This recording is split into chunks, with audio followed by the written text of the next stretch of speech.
For 3 decades, Sidney Brooke Simpson. For more than 3 decades, the name O.J. Simpson has been connected to one of the most controversial criminal cases in American history.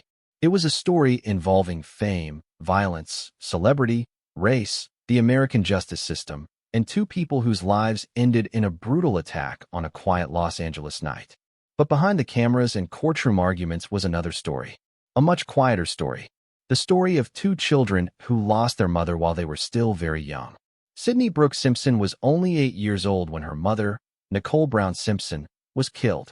Her younger brother, Justin, was 5. While millions of people around the world watched the trial that followed, these two children had to grow up carrying a family history that they never chose. And that is why the headline, "O.J.'s daughter finally confirms the awful truth," needs to be handled carefully. Because the biggest truth is not that Sidney suddenly appeared before cameras and revealed a secret confession. There is no reliable public evidence that she has made such a dramatic confession. The real story is more complicated. It is a story about what was officially proven, what was never proven in a criminal court, what was later established in civil court, and why Sidney and Justin have spent so much of their adult lives avoiding the spotlight. To understand that story, we have to go back to June 12, 1994.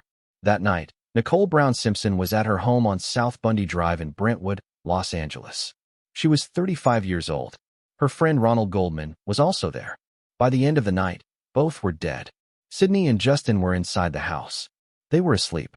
The children were not the people the world was watching that night. They were not lawyers, witnesses, celebrities, or television personalities. They were children. But almost overnight, their private family tragedy became one of the biggest news stories in the world. The investigation quickly focused on Nicole's former husband, Untold James Simpson. O.J. was not an ordinary suspect. He had been one of America's most recognizable sports stars. He had played professional football at the highest level, won the Heisman Trophy, entered the Pro Football Hall of Fame, and later became an actor, broadcaster, and commercial spokesman. Millions of Americans knew his face. Many had grown up watching him. That made the accusations even more shocking. Suddenly, the former football hero was at the center of a double murder investigation. And while the public debated evidence, police, lawyers, DNA, blood, gloves, timelines, and motive, two young children were dealing with something far more personal. Their mother was gone. Their father was accused of killing her. And the entire country wanted answers. 5 days after the murders, O.J. Simpson was arrested.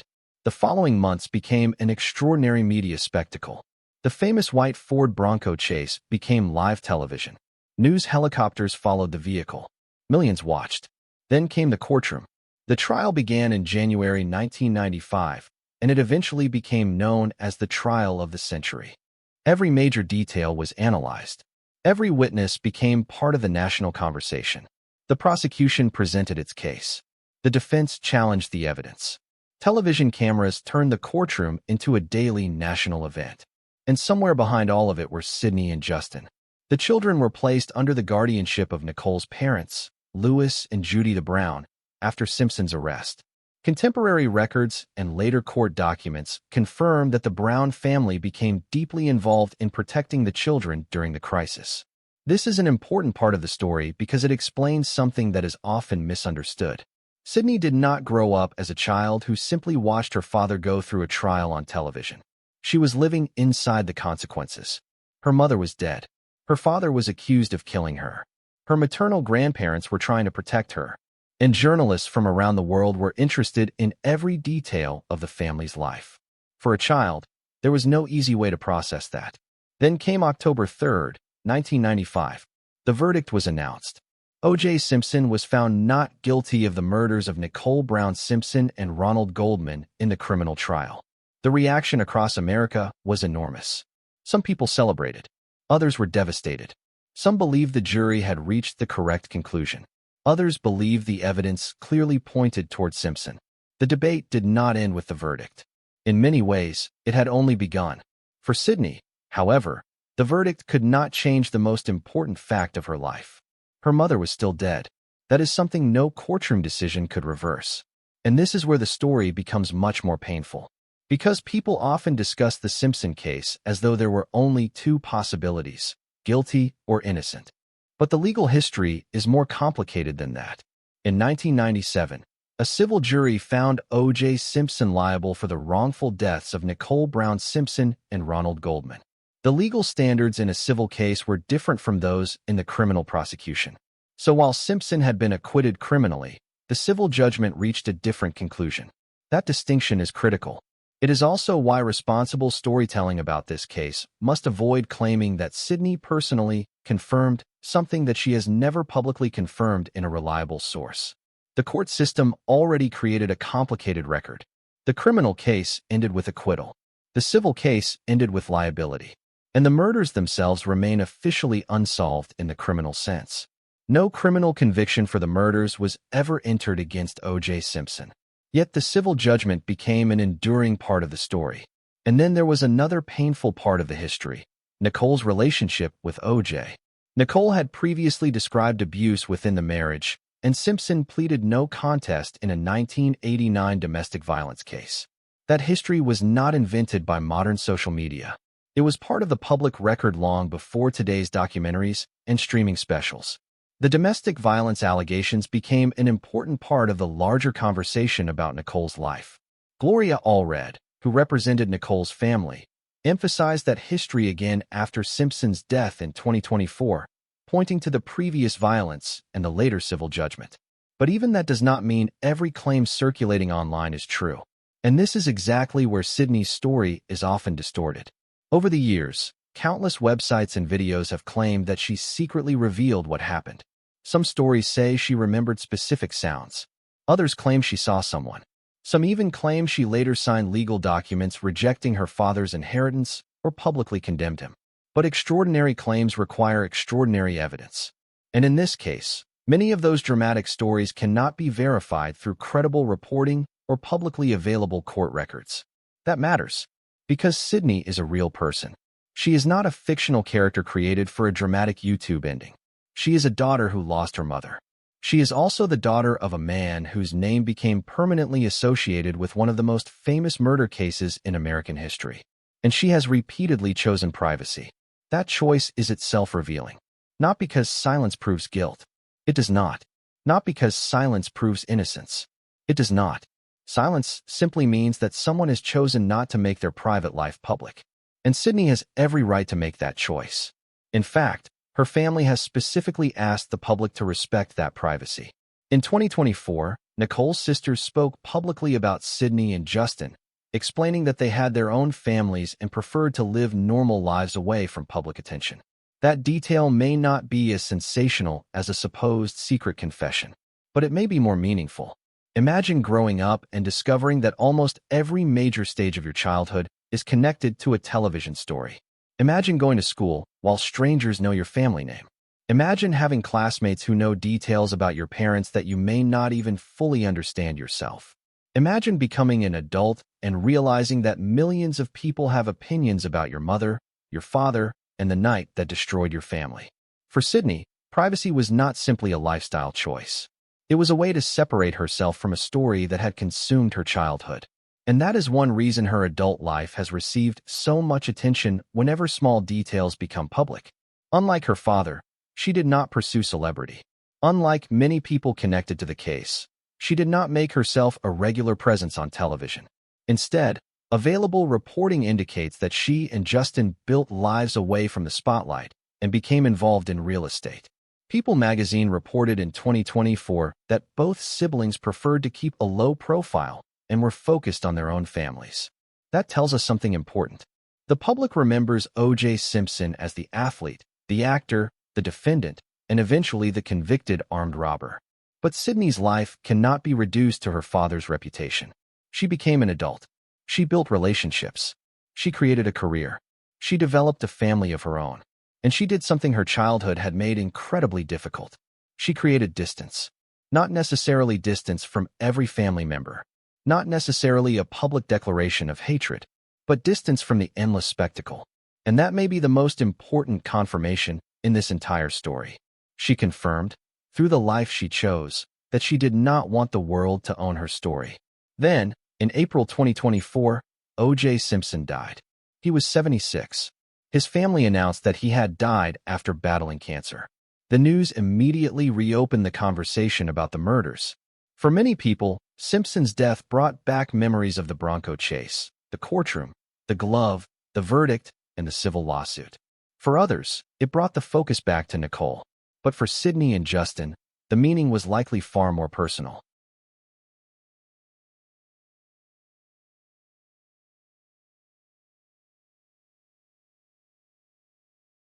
Their father had died.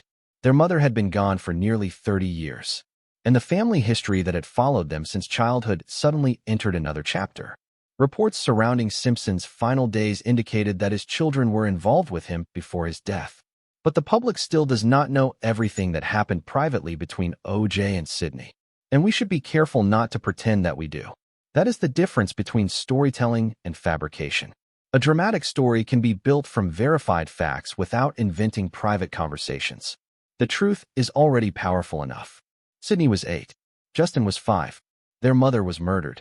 Their father was accused. Their family became the subject of worldwide attention. Their father was acquitted criminally. He was later found liable in civil court. And decades later, his children continued to live away from the spotlight. Those facts alone tell an extraordinary story. But there is another question. Why didn't Sydney simply tell the world what she knew? The answer may be simpler than people expect. Because not every memory belongs to the public. Children who experience devastating events do not owe the world interviews when they become adults. They do not owe YouTube channels a confession. They do not owe documentary filmmakers a dramatic revelation. They do not owe strangers an explanation for how they feel about their parents. Their story belongs to them. That is particularly important in Sydney's case because the public has spent decades trying to fill in the gaps. When people do not have information, they often create theories. When a famous person remains silent, the internet interprets the silence. But silence can mean many things. It can mean grief. It can mean privacy. It can mean exhaustion. It can mean a desire to protect children. It can mean simply wanting to move on. None of those possibilities automatically proves a hidden confession.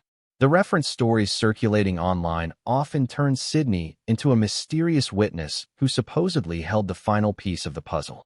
But there is no reliable evidence that she has publicly provided such a final piece. And perhaps that is the uncomfortable truth. There may never be a cinematic ending. There may never be a scene where Sydney walks into a television studio and announces that she knows exactly what happened. There may never be a perfect final sentence that resolves everything. Instead, the historical record remains complicated. 2 people were murdered. O.J. Simpson was criminally acquitted. A later civil jury found him liable for their deaths. Nicole's history of domestic violence was documented. Her children survived the tragedy. And those children grew up. That last part is easy to overlook. The world often freezes people inside the moment they became famous. Sydney is still described as the little 8-year-old girl connected to the 1994 case. But she did not remain 8. She became an adult. She became a professional. She became a mother.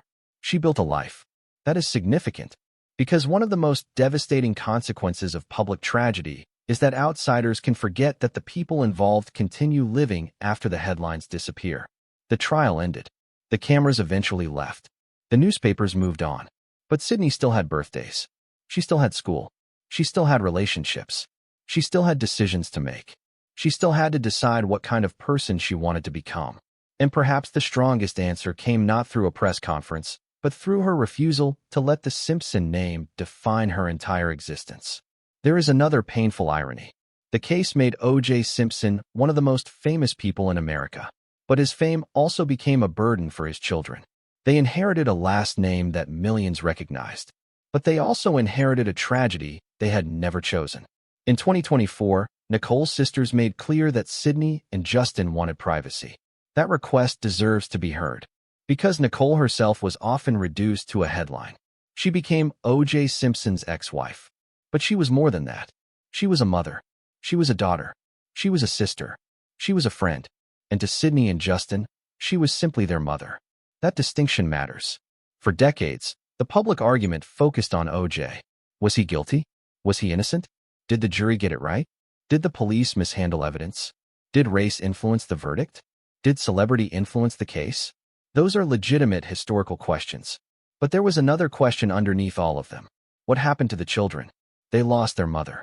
They lost the normal childhood they might otherwise have had. They became connected to a case that remains famous more than 30 years later. And yet, somehow, they managed to build lives outside it. That is not a small achievement. It is also why the title, O.J.'s Daughter Finally Confirms the Awful Truth, can be misleading if interpreted literally. There has been no verified public confession from Sydney establishing that she personally witnessed the murder or knows a secret fact that has never appeared in the investigation. What has been confirmed is something more human. Sydney and Justin have chosen privacy. Their family has defended that privacy, and their adult lives have continued far from the courtroom drama that defined their childhood. The awful truth is not necessarily a secret sentence spoken behind closed doors. Sometimes the awful truth is simply what we already know. A mother was murdered. 2 children were left without her. A father was accused. A criminal jury acquitted him. A civil jury later held him responsible for the wrongful deaths. And the children had to live with all of it. That is enough. There is no need to invent a bloodstained memory or a secret legal confession to make the story powerful. The real story is already heartbreaking. And perhaps there is another lesson here. When a tragedy becomes famous, the public often wants an ending. We want the final interview. We want the confession.